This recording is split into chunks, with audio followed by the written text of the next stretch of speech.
வணக்கம் நண்பர்களே.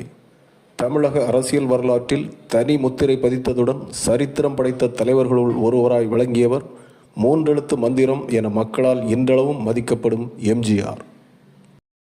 1972 திமுகவிலிருந்து நீக்கப்பட்ட எம்ஜிஆர் அதே ஆண்டில் அண்ணா திராவிட முன்னேற்றக் கழகம் என்ற அரசியல் இயக்கத்தை தொடங்கினார். பின்னாளில் இந்த இயக்கம் அனைத்திந்திய அண்ணா திராவிட முன்னேற்றக் கழகம் என பெயர் மாற்றம் பெற்றது.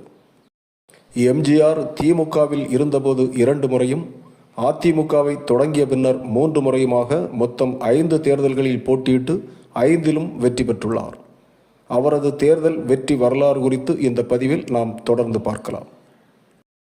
1967 நடைபெற்ற சென்னை மாநில சட்டமன்ற தேர்தலில் பரங்கிமலை சட்டமன்ற தொகுதியில் திமுக வேட்பாளராக போட்டியிட்ட எம்ஜிஆர் 54,106 வாக்குகளை பெற்று வெற்றி பெற்றார்.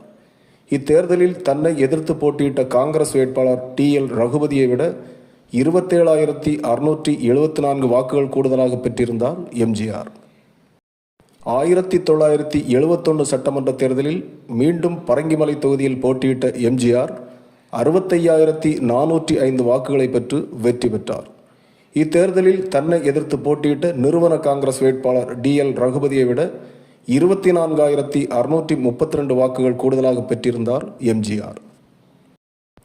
1977 சட்டமன்ற தேர்தலில் அருப்புக்கோட்டை தொகுதியில் போட்டியிட்ட எம்ஜிஆர் 43,065 வாக்குகளை பெற்று வெற்றி பெற்றார். இத்தேர்தலில் தன்னை எதிர்த்து போட்டியிட்ட ஜனதா கட்சி வேட்பாளர் முத்துவேல் சேர்வையை விட 29,378 வாக்குகள் கூடுதலாக பெற்றிருந்தார் எம்ஜிஆர். 1980 சட்டமன்ற தேர்தலில் மதுரை மேற்கு தொகுதியில் போட்டியிட்ட எம்ஜிஆர் 57,019 வாக்குகளை பெற்று வெற்றி பெற்றார்.